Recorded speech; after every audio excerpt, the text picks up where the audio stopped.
Good morning students.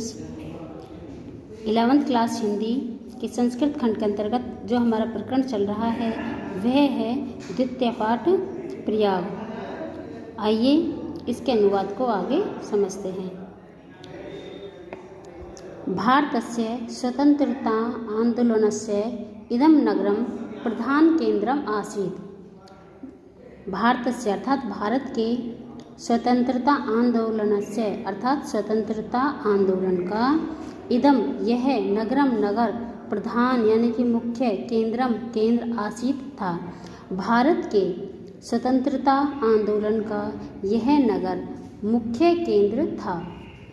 Shri Motilal Nehru, महामना मदन मोहन मालवीय, आजादोपनाम कश्च चंद्रशेखर अन्य च स्वतंत्रता संग्राम सैनिका अस्यामेव पावन भूमौ उषित्वा आंदोलनस्य संचालनम् अकुर्वन्।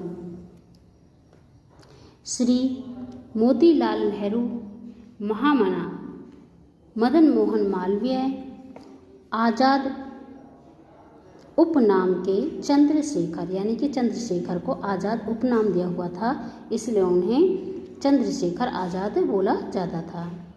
तो चंद्रशेखर आज़ाद और अन्य स्वतंत्रता संग्राम सैनिक अर्थात स्वतंत्रता संग्राम के सैनिकों ने अस्यामेव यानी कि अस्य प्लस ईव इस ही पावन भूमौ यानी कि पावन भूमि पर उषित्वा रहकर आंदोलन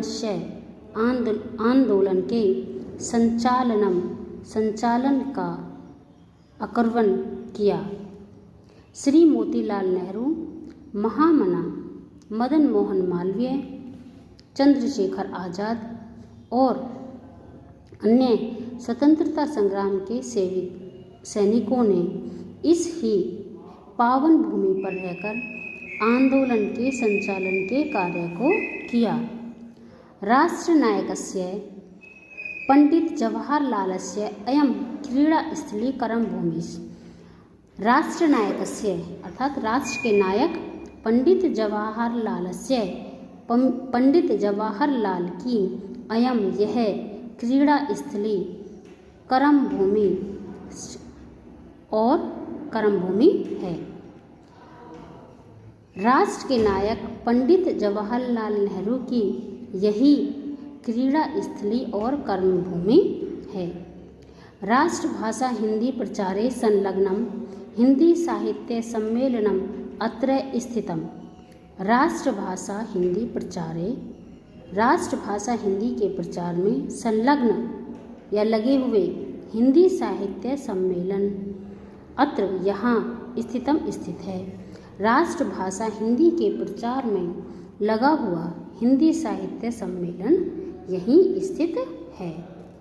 अत्रे यहीं पर च और अनेक सहस्र संख्या अनेक हजारों की संख्या में देश विदेश विद्यार्थी भी देश और विदेश से विद्यार्थी परिवृत घिरा हुआ विविध विद्या पारंगत विविध प्रकार की विद्याओं में पारंगत विद्वरेण्य यानी कि विद्वानों के द्वारा उपशोभित सुशोभित च प्रयाग विश्वविद्यालय भरद्वाज के प्राचीन गुरुकुल के नवीनम नए रूप में शोभते यानी कि सुशोभित है। यहाँ पर हजारों की संख्या में देश विदेश के विद्यार्थियों से घिरा हुआ और विविध यानी कि विभिन्न प्रकार की विद्याओं में पारंगत विद्वानों के द्वारा सुशोभित प्रयाग विश्वविद्यालय भारद्वाज के प्राचीन गुरुकुल के नवीन रूप में सुशोभित है। स्वतंत्रे अस्मिन् भारते प्रत्येकं नागरिकाणां न्याय प्राप्ति अधिकार घोषणा में कुर्वन् उच्च न्यायालय अस्य नगरस्य प्रतिष्ठां वर्धयति। स्वतंत्र अस्मिन् भारते अस्मिन यानी कि हमारे स्वतंत्र भारत के प्रत्येक नागरिकी के न्याय प्राप्ति के अधिकार की घोषणा को कुर्वन् करता हुआ उच्च न्यायालय अस्य इस नगरस्य नगर की प्रतिष्ठा को वर्धयति बढ़ा रहा है। हमारे स्वतंत्र भारत के प्रत्येक नागरिक के न्याय प्राप्ति के अधिकार की घोषणा को करता हुआ उच्च न्यायालय इस नगर की प्रतिष्ठा को बढ़ा रहा है एवं गंगा यमुना सरस्वतीनां पवित्र संगमे स्थितस्य भारतीय संस्कृते केन्द्रस्य च महिमानं वर्णयन् महाकवि कालिदासः सत्यमेव अकथयत्। एवं गंगा और यमुना और सरस्वती के पवित्र संगम पर स्थित भारतीय संस्कृति के केंद्र की च महिमा का वर्णन करते हुए महाकवि कालिदास ने सत्य ही कहा है। एवं इस प्रकार गंगा यमुना और सरस्वती के पवित्र संगम पर स्थित भारतीय संस्कृति के केंद्र और को हम कहाँ पे लगाएंगे, यहाँ पर, कि इस प्रकार गंगा यमुना सरस्वती के पावन संगम पर स्थित और भारतीय संस्कृति के केंद्र की महिमा का वर्णन करते हुए महाकवि कालिदास ने सत्य ही कहा है। क्या कहा है, आइए देखते हैं। समुद्र पत्नियों जल सन्निपाते पूतात्मना मत्र किलाभिषेकात् तत्वावबोधेन विनापि भूयसे तनु त्याजाम नास्ति शरीर बंधे। अब यहाँ पे महाकवि कालिदास ने कहा है कि समुद्र पत्नियों अर्थात समुद्र की पत्नी कौन हुई, गंगा और यमुना, कि समुद्र की पत्नियों के जल में सन्निपाते का अर्थ है कि संगम पर, पूतात्मना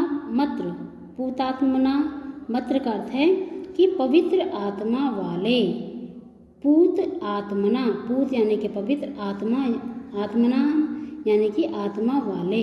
अत्र यहाँ किलाभिषेकात्, किल अर्थात जल में, अभिषेकात् यानी कि स्नान करने से, तत्वबोधेन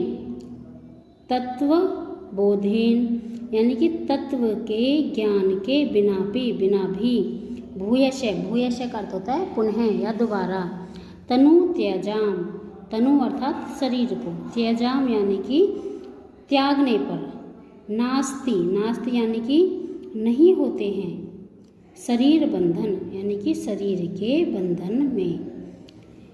अब इसकी अनुवाद को दोबारा देखें कि समुद्र की पत्नियों के जल के संगम पर, समुद्र की पत्नियों के जल के संगम पर स्नान करने से पवित्र आत्मा वाले यहाँ तत्व ज्ञान के बिना भी दोबारा से शरीर को त्याग कर शरीर के बंधन में नहीं पड़ना